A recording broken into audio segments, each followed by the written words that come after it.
BACTRIM or SEPTRA, some SEPTRIM, so many brand names for cotrimazole is a good medication. Okay, but there is a problem that I will quickly point out here. It can induce sensitivity reactions that may trigger hemophagocytic lymphohistiocytosis.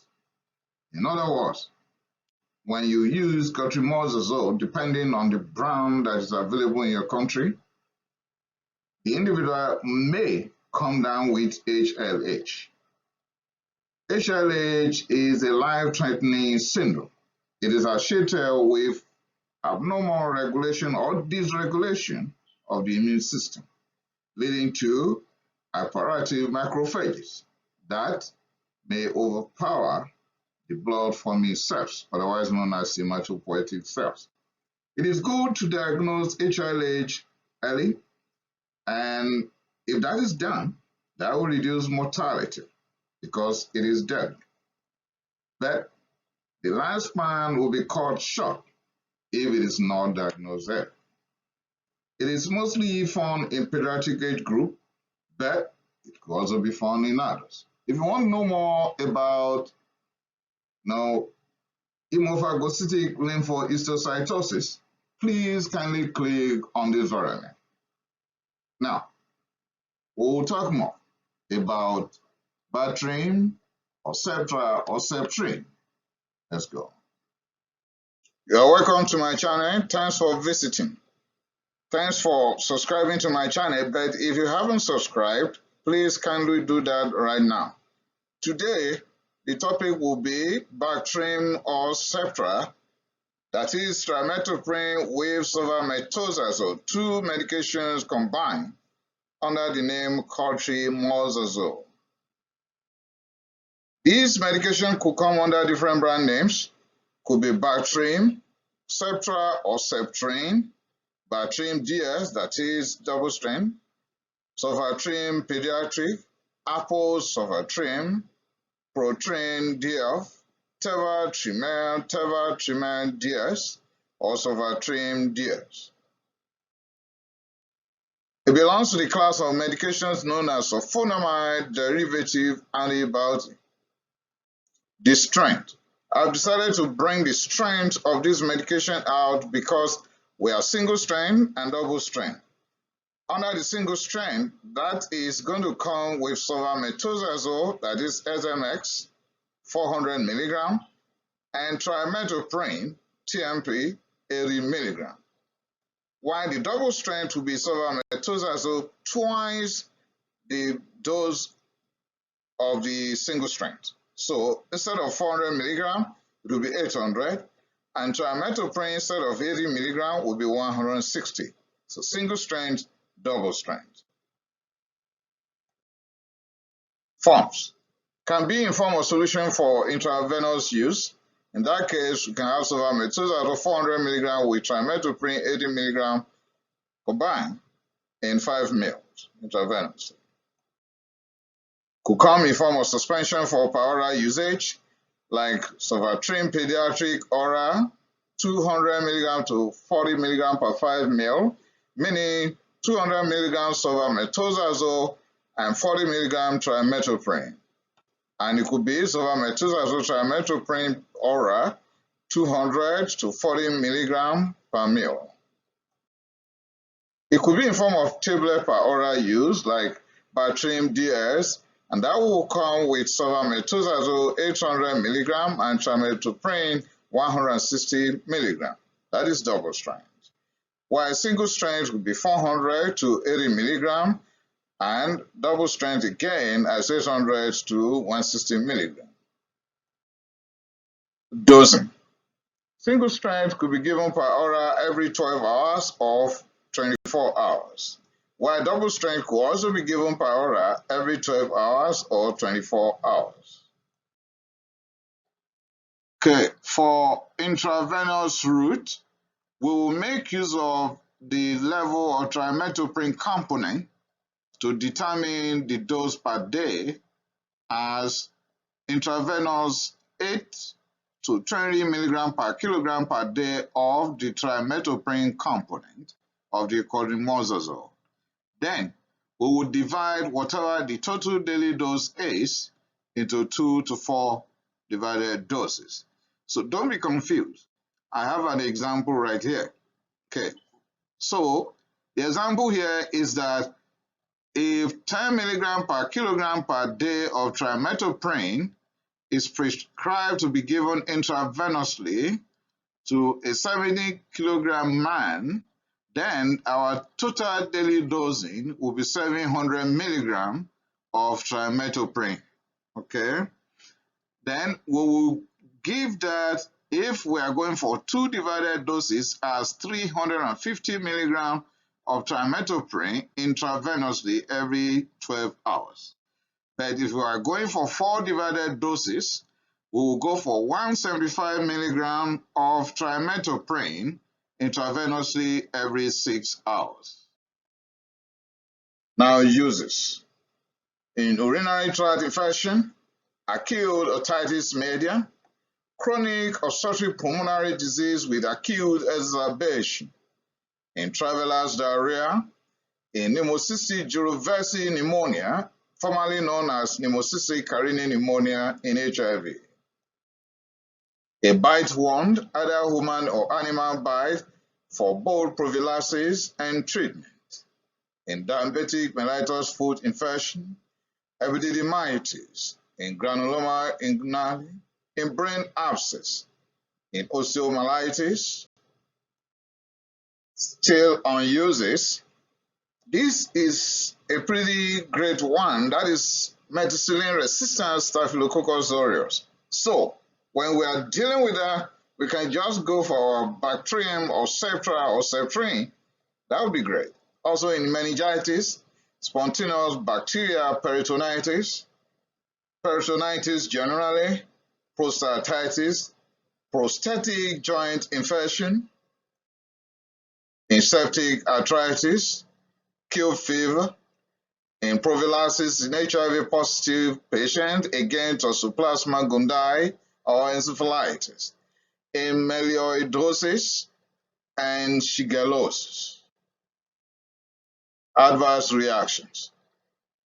There might be Coccidioides difficile, that is Clostridium difficile infection or CDIF. There's likelihood of hepatotoxicity, anemia, leukopenia, thrombocytopenia, agranulocytosis, or hyperkalemia.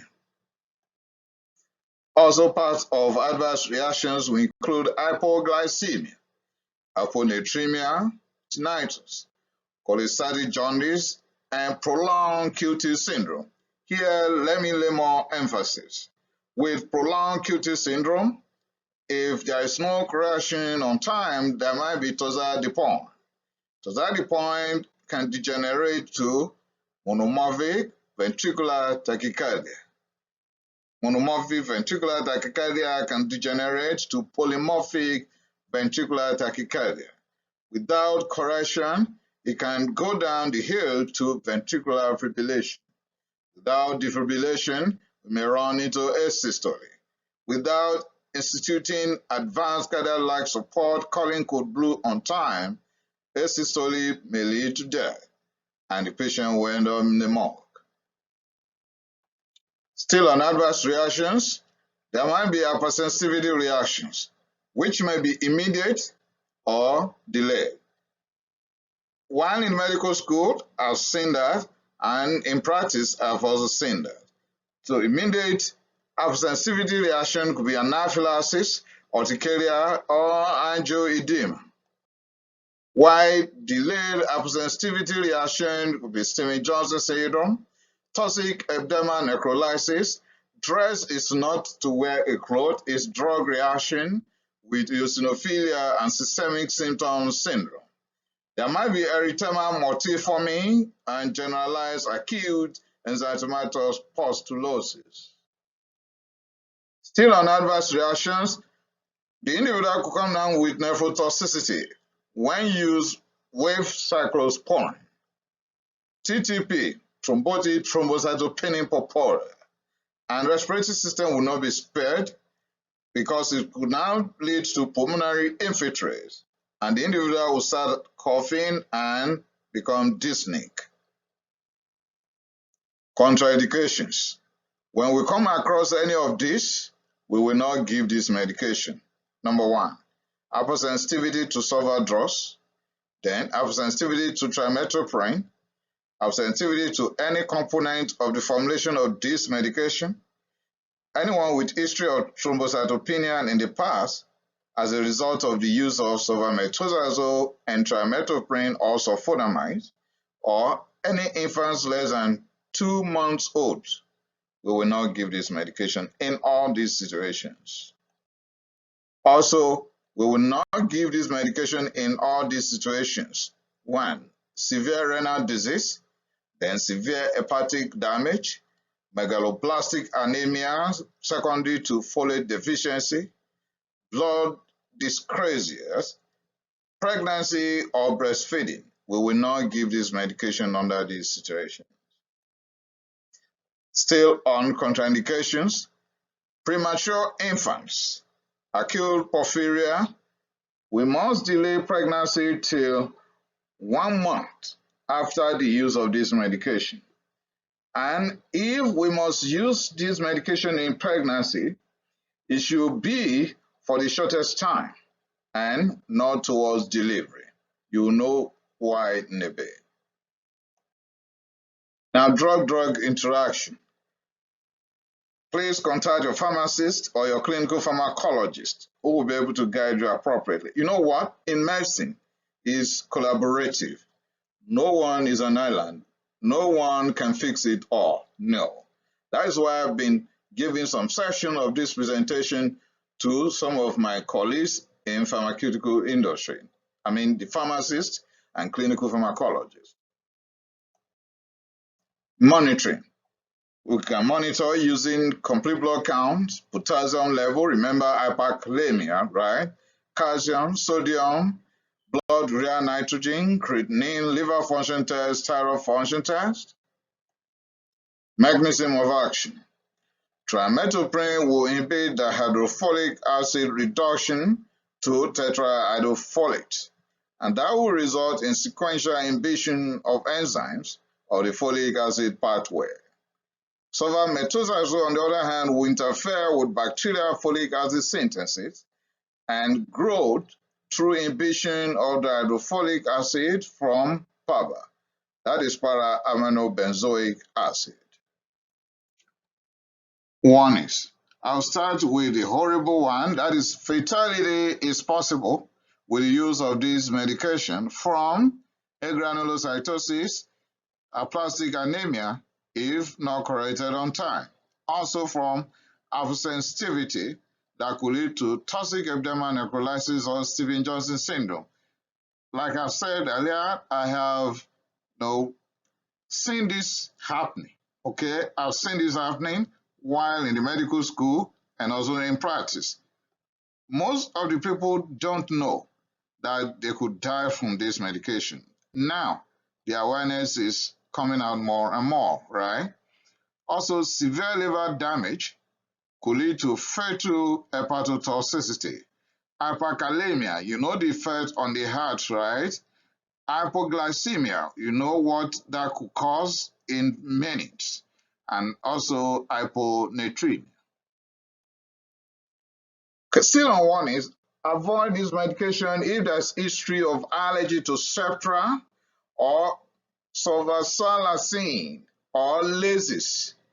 Okay, lysis is furosemide, right? Someone is asking me, what's the business? The person is just having hypersensitivity or allergy to lysis, the medication to just pee frequently, water medication or whatever you call it. Yes, don't be upset. There is that possibility that anyone with hypersensitivity to lysis will have the same effect with BACTRIM or SEPTRA or SEPTRIM. Note that.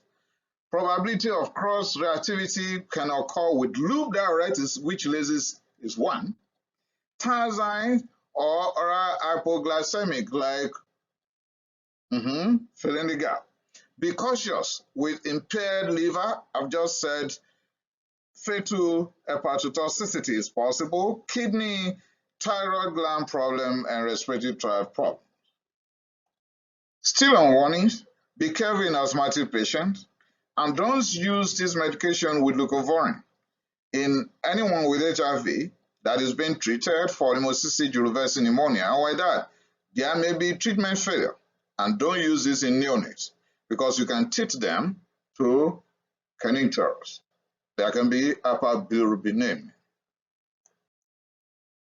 Warnings: there must be extreme caution in people with AIDS, acquired immunodeficiency syndrome, G6PD deficiency, folate deficiency, porphyria, or slow acetylators. Examples of where and when we can use BACTRIM or SEPTRA or SEPTRA will be in Type 1 for either prophylaxis or treatment. Here we can use BACTRIM double strength, 1 tablet twice daily, plus metronidazole for 5 days. But if there's infection already, then extend the days to 14 days. Other examples will include HIV with pneumocystic gyrovecin pneumonia, or formerly known as pneumocystic rhinine pneumonia with toxoplasmosis. In that case, we can go for per oral double strength 1 tab once daily, or single strength 1 tab once daily, or double strength 1 tab 3 times weekly. In osteomyelitis secondary to methicillin resistance Staphylococcus aureus, you can go for 4 mg per kilogram intravenously or per oral every 12 hours, but add rifampin to that. The last example will be a meningitis secondary to methicillin resistant Staphylococcus aureus or Listeria monocytogenes or Escherichia coli. In that case, you can go for 5 mg per kilogram per dose every 6 hours or 8 hours or 12 hours, depending on severity or the protocol at the center. With that, I've come to the end of this presentation. Cotrimazole, that is combination of sulfamethoxazole and trimethoprim, is a pretty good drug with broad spectrum. But be careful. In a bid to help the patient, you may actually harm. So proper history, particularly what's happening to the liver, to the kidney, the glucose level, then hypersensitivity reaction to even laces, that is not an antibiotic, to several drugs generally. Thanks for listening. Remember to share this. Remember to subscribe to my channel. I appreciate it.